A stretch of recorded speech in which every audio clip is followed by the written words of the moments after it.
Hey, this is Woodman here. So, I wanted to talk to you about why good men and women suffer. We're going to look at lessons from Jesus, Peter, and the rest of the apostles from the New Testament. The suffering of good people has been a profound and enduring question throughout history. When we look at the biblical lives of Jesus, Peter, and the rest of the apostles, they offer a lot of insight into this paradox. Their stories illustrate that suffering is often an intrinsic part of life when you have this higher purpose, when you're dedicated to higher principles, and when you show moral integrity and your faith and allegiance to God. Let's think first about the suffering of Jesus. Jesus Christ, or Yeshua HaMashiach, however you like to call him, despite his teachings of love, compassion, and forgiveness, endured immense suffering. Betrayed by one of his closest followers, he was subjected to a brutal execution. His suffering, as portrayed in the Gospels, underscores the reality that being virtuous does not exempt one from pain and injustice. Instead, his suffering was a testament to his unwavering commitment to his mission and his message, and that he would be obedient to what his father was asking of him. Let's look at Peter's trials. Peter was one of Jesus' most beloved disciples, and he faced his own share of hardships. After Jesus' crucifixion, Peter became a leading figure in the early Christian church, which brought him into direct conflict with Roman authorities. His eventual martyrdom in Rome, where he was crucified upside down, reflects the extreme consequences of steadfast faith and dedication. If I remember correctly, it was Peter who asked to be crucified upside down because he didn't feel that he was worthy to be crucified in the same manner as his Lord. What about the apostles and their persecution? The other apostles also faced significant suffering. Many were imprisoned, they were beaten, and they were ultimately killed for spreading the message of Christianity. Their experiences highlight the persecution that often accompanies revolutionary ideas that challenge the status quo and the challenge of maintaining faith in the face of relentless opposition. In other words, when you are in a world that is surrounded by sin, being that virtuous person will put you at odds with people who are committed to sin. What about suffering as a test of faith? One interpretation of why good men and women suffer is that suffering acts as a test of faith. For Jesus and his apostles, their suffering strengthened their resolve and commitment to their beliefs. Their willingness to endure pain and sacrifice served as a powerful example to their followers and has reinforced the legitimacy of their message. Even Job had to go through something, right? God makes the wager with the devil, and Job suffers, but when he's done, God rewards Job. But all in between, what Job goes through is absolutely horrific. So let's talk about the role of sacrifice. This is a central theme in the narratives of Jesus, Peter, and the apostles. Their lives suggest that suffering and sacrifice are inextricably intertwined to achieving a higher purpose. By enduring suffering, they demonstrated the depth of their convictions and the lengths to which they were willing to go to uphold their principles. What about the impact? Obviously, martyrdom has a significant impact. Um, the suffering of these early Christian figures had a profound impact on their followers. It provided a compelling narrative of resilience and unwavering faith that inspired generations of believers. Their suffering was not in vain. It galvanized the early Christian community and helped to spread their teachings across the world. What about the philosophical and theological perspectives in terms of this? Well, philosophically, yeah, I can't speak today.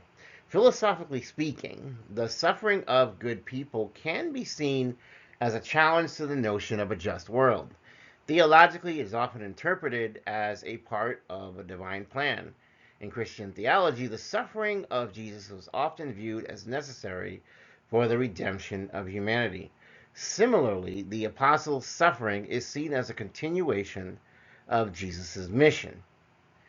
What about the contemporary relevance to this? The suffering of Jesus, Peter, and the apostles remains relevant today because it serves as a reminder that standing up for what is right often comes with a cost. Modern day advocates for justice and truth can draw strength from these historical examples, understanding that their struggles are part of a long tradition of principled resistance. I mean, we can even look to the civil rights movement, right?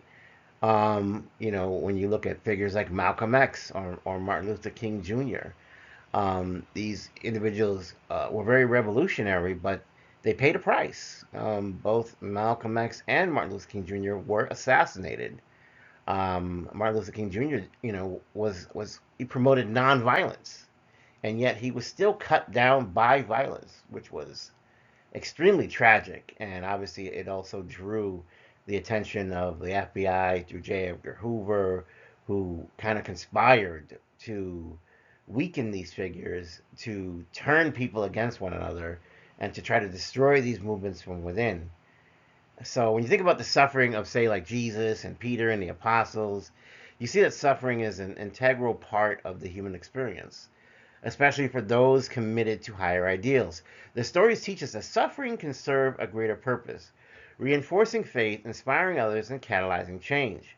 While it may not always be possible to understand why good people suffer, their examples show that suffering can be endured with dignity and used to further noble causes. As I mentioned earlier with cases of Malcolm X and Martin Luther King Jr., um, they are just as relevant today as they were in their day.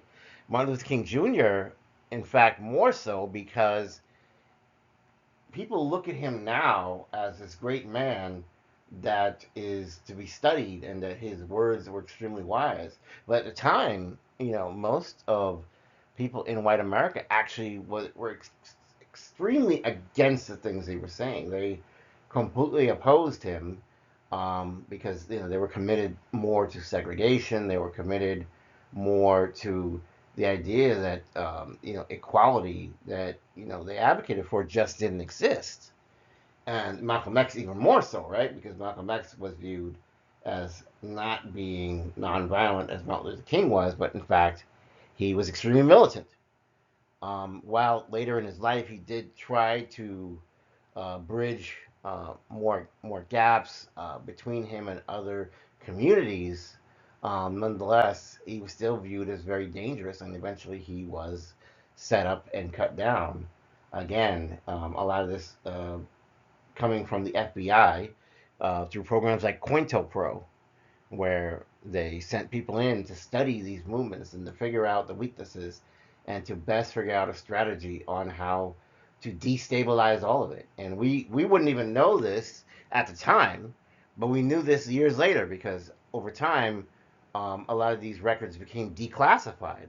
And once they were declassified, we saw what our own government was doing, which was absolutely horrendous, right? Our own government was working against these movements. And you would think, why would they do that? Why would they terrorize Martin Luther King Jr., a man who everyone considers to be such a great man? Again, when you're in this world that's completely mad, and people are worshiping the wrong things, and here's somebody coming along saying, let's put aside our differences, let's achieve some sort of equality, let's achieve some sort of peace. This message was viewed as too dangerous, and that was to be targeted, if nothing else, at least under the directions of J. Edgar Hoover, that he had his issues. And he made sure that he used his power in a very corrupt way to do his best to destroy these messages, even though they were supposed to be good messages. So the examples of Jesus and the disciples, the apostles, and a lot of figures of history who were killed for their beliefs. I mean, obviously in South Africa there was a lot of things as well.